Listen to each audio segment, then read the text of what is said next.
چلیے،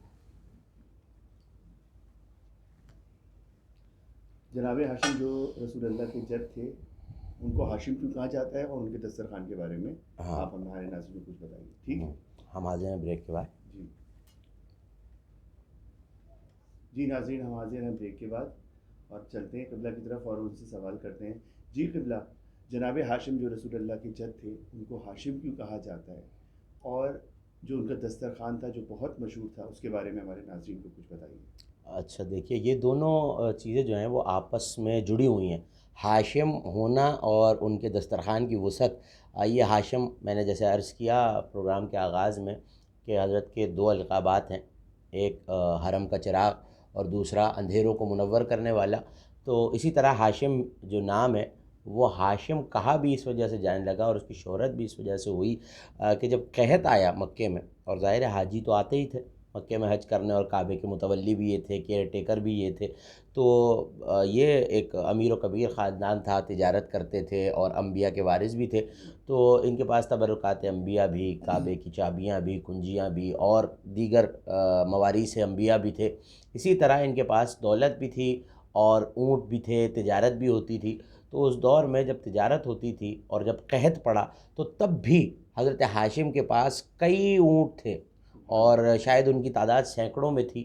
اور انہوں نے وہ اونٹ فروخت کیے شام جا کر، اور ان سے جو پیسہ آیا، کیونکہ مکے میں قحط کی صورتحال تھی اور سردار جو ہیں سرداران مکہ نہ وہ کوئی پیسہ دے سکتے تھے نہ کعبے کے متولی، تو انہوں نے اپنے اونٹ فروخت کیے اور اونٹوں کو ذبح کیا جو بچے ہوئے تھے، اور اونٹ کے گوشت کے شوربے میں اس پیسے سے جو اونٹ فروخت کیے تھے روٹیاں لائے، اور روٹیوں کو چور کے جو ہے وہ اس سالن میں روٹیاں چور کے ڈالیں، اور یہی عرب کی مرغوب غذا تھی. تو وہ حاجیوں کے لیے انتظام کیا. پر چمڑے کے بڑے بڑے حوض، وہ جو اونٹ ذبح ہوئے تھے ان کی کھالوں سے بڑے بڑے حوض بنائے، اور وہ حوض بڑے بڑے رکھے تاکہ حاجی آنے والے اس میں سے پانی پیے. جب بھی ذی الحج کا مہینہ آتا تھا تو حضرت ہاشم خطبہ دیتے تھے مکے والوں کو جمع کر کے کہ اے لوگو، اللہ نے تمہیں اپنے گھر کا ہمسایہ بنایا ہے، اور یہ اللہ کے حج کا مہینہ ہے، تم اس کے ہمسائے ہو. اگر تمہیں یہ عزت دی ہے تو دیکھو یہاں اللہ کے مہمان آئیں گے، جن مہمانوں کا میزبان خود خدا ہے، کیونکہ وہ خانہ خدا کے مہمان ہیں.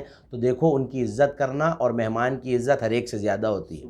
اور وہ مٹی میں اٹے ہوئے ابھی دور دور سے آنے لگیں گے. یہ ذی الحج کے آغاز کی بات ہے کہ ابھی 10 ذی الحج آنے تک لوگ دور دور سے آئیں گے، اور ان کے جسم، ان کے بال مٹی میں اٹے ہوئے ہوں گے، وہ تھکے ہوئے ہوں گے، تو ان کی خدمت کرنا. تو یہ سن کے سرداران مکہ بھی خدمت کیا کرتے تھے، جناب ہاشم اپنا پیسہ بھی خرچ کیا کرتے تھے. مگر کمال یہ ہے کہ قحط کے اس دور میں کہ جب اپنے اونٹ فروخت کیے ہیں اور اس سے جو رقم آئی ہے اور اس سے روٹیاں چوری ہیں، اسی وجہ سے ہاشم کہا کرتے تھے روٹیوں کو چورنے والا، روٹیوں کے ٹکڑے کر کے اس شوربے میں بھگو دیے. تو اپنے لیے ایک وقت کا کھانا بھی اس میں سے نہیں لیا، سب کچھ حاجیوں پہ قربان کر دیا. اور حتیٰ کہ اگر کسی کا کوئی قرض ہوتا تھا اور کوئی حاجی آتا ہے، کیونکہ حضرت ہاشم جاتے تھے اور روزانہ 7 مرتبہ طواف کرتے تھے. آج دیکھیے حج میں 7 مرتبہ طواف ہوتا ہے. حضرت ہاشم جب بھی جاتے تھے، کیونکہ یہ سنت ابراہیمی اور دین ابراہیمی پہ تھے، تو یہ حضرت ابراہیم والے مذہب پہ ہی قائم تھے اور جانتے بھی تھے. اور جیسے ہم نے عرض کیا مسلسل کہ ان میں سے اجداد نبوی میں سے ایک نے بھی غیر خدا کی عبادت نہیں کی، اللہ کے گھر کا طواف بھی کرتے تھے. اور اگر کوئی آتا کہ میں قرض دار ہوں، اس کا قرض ادا کرتے. اگر کسی نے کسی کا فدیہ دینا ہے یا خوں بہا دینا ہے، یہ شریعت ہے کہ اگر کوئی کسی کو قتل کر دے یا نقصان پہنچا دے تو اس کی دیت دینی ہے، اس کا قصاص دینا ہے، یا پھر وہ قرض دار ہے، تو وہ سب کچھ حضرت ہاشم اپنی جیب سے ادا کرتے تھے، اپنے مال سے ادا کرتے تھے. یہی شہرت تھی جس کو میں نے عرض کیا کہ نجاشی تک پہنچی، کسریٰ قیصر تک پہنچی. یہی وہ حضرت ہاشم کی شہرت تھی جو دور دور تک گئی. اور دوسری بات یہ کہ اپنا مال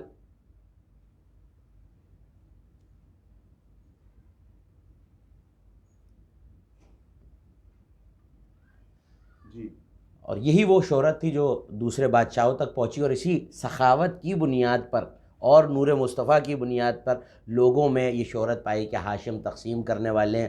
اور یہ وسعت تھی کہ اگر کبھی دعوت عام دے دیا کرتے اکثر یہ ہوتا تھا یہ تو ہم حج کی گفتگو کر رہے ہیں کہ حج پہ جو حاجی آتے ہیں ان کی میزبانی کیسے کرتے ہیں، لیکن جو مکے کے غریب تھے، جو وہاں کے ضرورت مند تھے، یا کبھی کبھی دعوت عام کیا کرتے کہ مکے کے لوگ آئیں اور کھانا کھائیں، تو وہ کھانا اتنا وافر ہوتا تھا کہ لوگ سیر ہو کے کھاتے بھی تھے اور اپنے جانوروں اور پرندوں تک کے لیے لے جاتے تھے، صرف اپنے لیے نہیں، اپنے لیے تو لے ہی جاتے تھے، مگر اتنا وافر مقدار میں وہ کھانا ہوتا تھا۔ یہ اجداد پیمبر ہیں، اور یہی سیرت نبی کی زندگی میں بھی ملے گی، علی کی زندگی میں بھی ملے گی، اور سارے ائمہ طاہرین کی۔